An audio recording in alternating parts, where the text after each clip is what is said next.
নমস্কাৰ সুপ্ৰভাত মৰ্নিং লাইভৰ এটি বিশেষ শিতান জ্যোতিষশাস্ত্ৰৰ শিতানটিৰ মাজলৈ মই অনিন্দিতা হৈকে সকলোকে স্বাগতম জনাইছো। প্ৰতিদিনৰ দৰে আজিও আমাৰ সৈতে উপস্থিত আছে জ্যোতিষশাস্ত্ৰবিদ কিৰয়ং ডাঙৰীয়া। তেওঁ জনাব আজিৰ দিনটোৰ গ্ৰহগতি, যাত্ৰা আৰু কি ৰং পৰিধানে আজি আপোনাৰ দিনটো শুভ কৰি তুলিব আদি সকলোখিনি জনাব। দাদা স্বাগতম জনাইছো আপোনাক আমাৰ অনুষ্ঠানৰ মাজলৈ। ধন্যবাদ। নমস্কাৰ। আজি আমাৰ অনুষ্ঠানৰ আৰম্ভণি গ্ৰহগতি আৰু যাত্ৰা সন্দৰ্ভতে কৰোঁ। হয়, আজিৰ গ্ৰহগতি সময় এনেধৰণৰ। মংগল মিথুন ৰাশিত, আজি বৃহস্পতি বৃষ ৰাশিত বহি আছে, শুক্ৰ আৰু ৰাহু মীন ৰাশিত, কেতু আজি কন্যা ৰাশিত বহি আছে, চন্দ্ৰ আজি তুলা ৰাশিত। আজিৰ দিনটোত লগ্ন ৰবি বুধ আৰু শনি কুম্ভ ৰাশিত বহি আছে। আজি প্ৰথমতে মই মেষ ৰাশিৰ ফলাফল ক'ম। দুখন টেৰট কাৰ্ড ল'ম, cups and knight of once. এই দুখন কাৰ্ড মতে স্বাস্থ্যৰ ক্ষেত্ৰত, ব্যৱসায় বাণিজ্য আদিৰ ক্ষেত্ৰত অশান্তিৰ যুগ দেখুৱাই আছে। চাকৰি বাকৰিৰ স্থান সলনিৰ চান্স আছে। পঢ়া শুনাত সুনাম বৃদ্ধি, বন্ধুবৰ্গৰ পৰা সহায় সহানুভূতি লাভ, প্ৰেমত শুভ ফল। মেৰুণ কালাৰ লাকি, অৰেঞ্জ কালাৰ আনলাকি। বৃষ ৰাশিত টৰাছ, ওৱান্স এণ্ড দ্য ষ্টাৰ। এই দুখন কাৰ্ড মতে আজি ব্যৱসায় বাণিজ্যত লাভ হ'ব পাৰে। ঘৰত খৰচাৰ মাত্ৰা বৃদ্ধি, স্ত্ৰীৰ লগত বিবাদ, ভ্ৰমণৰ যুগ দেখা যায়। যান বাহন চলাওঁতে সাৱধান হওক, প্ৰেমত কষ্ট আছে। Black colour lucky, yellow colour unlucky. এতিয়া হওক মিথুন ৰাশিলৈ। Gemini, pentacles and knight of swords. এই দুখন কাৰ্ড মতে সন্তানৰ বাবে চিন্তা বৃদ্ধি, নতুন ব্যৱসায় বাণিজ্যৰ আৰম্ভণি কৰিব পাৰে। কৰ্মস্থানত কাম কাজৰ বৃদ্ধি হ'ব পাৰে। আজি কাউৰীক মিঠা ৰুটি খাবলৈ দিয়ক। বিদ্যাৰ্থীসকলে ভবামতে ফল নাপাব। প্ৰেমৰ বাবে ঘৰত অশান্তি হ'ব পাৰে। লাকি কালাৰ হ'ব ৰেড, আনলাকি কালাৰ হ'ব পাৰ্পল কালাৰ। এতিয়া কৰ্কট ৰাশি, cancer, once and page of swords. এই দুখন কাৰ্ড মতে আজি সন্তানৰ ভুলৰ বাবে সমাজৰ আগত লজ্জিত হ'ব পাৰে।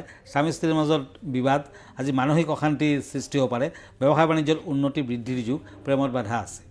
আজিৰ দিনটোত পিংক কালাৰ লাকি, ব্লু কালাৰ আনলাকি।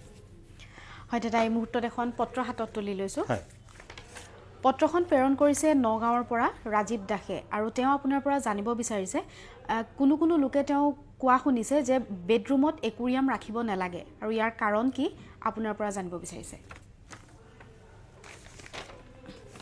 হয়, বেডৰুমত পানী পাত্ৰ বা একুৱাৰিয়াম ৰাখিব নালাগে। বাস্তুমতে সাগৰৰ ফটো, নদী নিজৰাৰ ফটো ৰাখিব নালাগে মানে বেডৰুমত। তেনে কৰিলে দাম্পত্য কলৰ সৃষ্টি হয়। কোনো কোনো সময়ত জীৱনৰ উন্নতিৰ স্থান হৈছে উত্তৰ দিশ। ইয়াক উন্নত কৰি তুলিব পাৰিলে ভাল। ধাতুৱে উত্তৰ দিশ উন্নত কৰিব পাৰে, জল পাত্ৰে নহয়। ধাতুৱে উত্তৰ দিশৰ উপাদান সমৃদ্ধ কৰে, গতিকে ভাল ফলে দিয়ে। আৰু লগত মনত ৰাখিব, সকলোৱে যদি এটা ৰেড কৰেল ষ্ট'ন পিন্ধিব পাৰে, এইটো হৈছে ৰেড কৰেল। এই ৰেড কৰেল ষ্ট'নটো যদি সকলোৱে ৰিং ফিংগাৰত পিন্ধিব পাৰে, বিশেষকৈ স্বামী স্ত্ৰীয়ে, তেতিয়া নিজৰ মাজত যদি মনোমালিন্য থাকে লাহে লাহে হ্ৰাস পায় আৰু স্বাস্থ্য পাতিৰ ক্ষেত্ৰত ই উপকৃত কৰে। গতিকে বেডৰুমত একুৰিয়াম নাৰাখিব, লগতে এটা ৰেড কৰেল পিন্ধক, দুজনেই পিন্ধক, নিশ্চয় ফল দিব। ধন্যবাদ। হয়, নিশ্চয়কৈ তেওঁ উপকৃত হ'ব।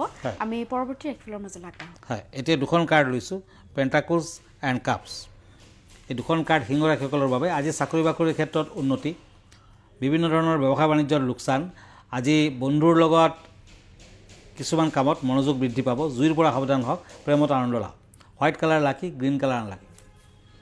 এতিয়া হওক পেণ্টাকুলছ এণ্ড পেণ্টাকুলছ, কন্যা ৰাশিসকলৰ বাবে। আজি আপোনাৰ কৰ্মফলত ব্যৱসায় বাণিজ্যত উন্নতি, যান বাহন চলোৱাৰ দিশত সাৱধান হওক। পৰাপক্ষত ঘৰৰ মানুহৰ লগত সময় কটাক, প্ৰেম বিবাহৰ যুগ। ৰূপৰ আঙুঠি, তামৰ আঙুঠি একেলগে পিন্ধক। অৰেঞ্জ কালাৰ লাকি, মেৰুণ কালাৰ আনলাকি। এতিয়া হওক তুলা ৰাশিলৈ।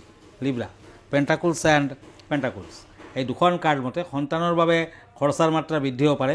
প্ৰিয়জনৰ লগত বিবাদ, আৰ্থিক দিশত অশান্তি। আজি ঘৰত অশান্তিৰ যুগ। বন্ধুৱে বিভিন্ন কাৰণত মনত আঘাত দিব পাৰে, অশান্তি হ'ব পাৰে। গ্ৰীণ কালাৰ লাকি, পিংক কালাৰ আনলাকি। এতিয়া বৃশ্চিক ৰাশি, স্কৰ্পিঅ', পেণ্টাকুলছ এণ্ড শ্বৰ্টছ। এই দুখন কাৰ্ড মতে আজি বন্ধুৰ লগত কিছু অশুভ ফল, বেয়া খবৰ পাব পাৰে। আজিৰ দিনটোত প্ৰিয়জনৰ ব্যৱহাৰে আপোনাক মনত আঘাত দিব। ভ্ৰমণৰ যুগ আছে। সমাজৰ কামৰ দায়িত্ব বৃদ্ধি পাব। প্ৰেমত সাৱধান হওক। আজি নিজ হাতেৰে জলপান বনাই দুখীয়াজনক খাবলৈ দিয়ক, ভাল ফল পাব। য়েলো কালাৰ লাকি, ব্লেক কালাৰ আনলাকি। হয় দাদা, আজি বিষয় কেনেধৰণৰ আছে আমাৰ দৰ্শকসকলৰ বাবে? হয়, আজিৰ বিষয় হৈছে তৈলস্ফটিক। গতিকে তৈলস্ফটিকৰ বিষয়ে আজি দুই এষাৰ। পৃথিৱীৰ যি স্থানত বলাসুৰৰ মেদ পৰিছিল সেই ঠাইসমূহত তৈলস্ফটিক নামে মহামণি উৎপন্ন হয়। এই ৰত্নৰ সমতুল্য সৰ্বপাপ নাশমণি আৰু নাই। মৃণাল সংখ্য ঢলং কিঞ্চিত বৰ্ণান্তৰাশ্ৰিতম। গৰুড় পুৰাণত তৈলস্ফটিক সৰ্বপাপ নাশক মহামণি বুলি কোৱা হৈছে। যাৰ কুষ্ঠিত মহাপাতকী যোগ আছে আৰু যিয়ে পূৰ্বজন্মৰ পাপৰ ফলত নানা ব্যাধিগ্ৰস্ত হৈ কষ্ট পায় তেওঁলোকে এই মহাৰত্ন পিন্ধিলে সুফল পায়। শাস্ত্ৰমতে কলিকালত যেতিয়াই অধিকাংশ ব্যক্তিয়ে পাপপৰায়ণ তেতিয়া তৈলস্ফটিক বহু মানুহৰ বাবে ধাৰণযোগ্য। বৈজ্ঞানিক তত্ত্ব SiO2 এই অৰ্ধস্বচ্ছ শ্ৰেণীৰ ৰত্ন সূক্ষ্ম ছিদ্ৰময় হোৱাৰ বাবে কৃত্ৰিম ৰঙেৰে ৰঞ্জিত হয়। আগ্নেয়গিৰিৰ নিঃসৃত গলিত মালুকাচাৰ জমি লাহে লাহে ঠাণ্ডা হৈ তৈলস্ফটিকত পৰিণত হয়।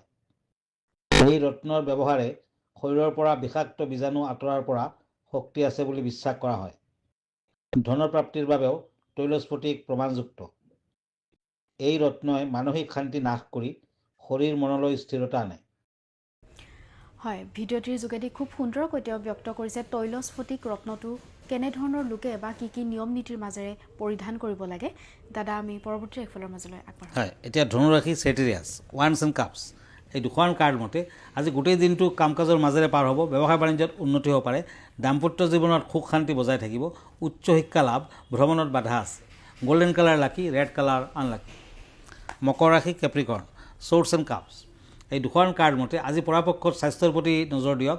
অতিৰিক্ত সংৰাগ আপোনাক কিন্তু সমস্যাত পেলাব পাৰে। ব্যৱসায় বাণিজ্যত সমস্যা থাকিব। আৰ্থিক দিশত খৰচৰ মাত্ৰা বৃদ্ধি পাব। বিদ্যাত শুভ ফল, প্ৰেমত উৎসাহ। আজি মকৰ ৰাশিৰ জাতক জাতিকাসকলে শনি মন্দিৰ দৰ্শন কৰক, শনিদেৱৰ পূজা পাতল কৰক, ভাল হ'ব। ব্লু কালাৰ লাকি, অৰেঞ্জ কালাৰ আনলাকি। কুম্ভ ৰাশি একৰিয়াছ কাপছ এণ্ড কিং অফ ছৰ্ডছ এই দুখন কাৰ্ড মতে আজি সংগীতৰ লগত জড়িত ব্যক্তিসকলে শুভ ফল পাব। ব্যৱসায় বাণিজ্যত নতুন আৰম্ভণি। বিদ্যাৰ্থীসকলে নতুন সুযোগ সুবিধা লাভ কৰিব পাৰিব। বিয়া বাৰুৰ যোগাযোগত শুভ, প্ৰেমত সন্দেহ থাকিব। ক্ৰীম কালাৰটো শুভ, য়েলো কালাৰ অশুভ। মীন ৰাশি ওৱান্স এণ্ড ওৱান্স এই দুখন কাৰ্ড মতে আজি ঘৰুৱা দিশত শান্তি বজাই থাকিব। ব্যৱসায় বাণিজ্যত অশান্তি, বিদ্যাত বাধাৰ যুগ দেখা যায়। যান বাহন ক্ৰয়ৰ যুগ, শৰীৰত শুভ, প্ৰেমত বাধা আছে। পাৰ্পল কালাৰ লাকি, হোৱাইট কালাৰ আনলাকি। হয় দাদা, ধন্যবাদ জ্ঞাপন কৰিছোঁ। যিহেতু আমি অনুষ্ঠানটি সামৰিব লাগিব, অনুষ্ঠানটি সামৰাৰ পূৰ্বে আপোনাৰ ঠিকনাটো এবাৰ দৰ্শকসকলক জনাই দিব। আমাৰ ঠিকনা এষ্ট্ৰলজাৰ কিৰো য়াং, Ratna Kuber gems and jewellery, Manipuri Basti, Guwahati 7। Phone নম্বৰটো হ'ল 9085949309। যিসকলে মোক ফেচবুক পেজত চাৰ্চ কৰিব তেওঁলোকে কিৰো য়াং ৰত্ন কুবেৰ বুলি চাৰ্চ কৰিব পাৰে। মই ইনষ্টাগ্ৰামত আছোঁ, মই ইউটিউবতো আছোঁ।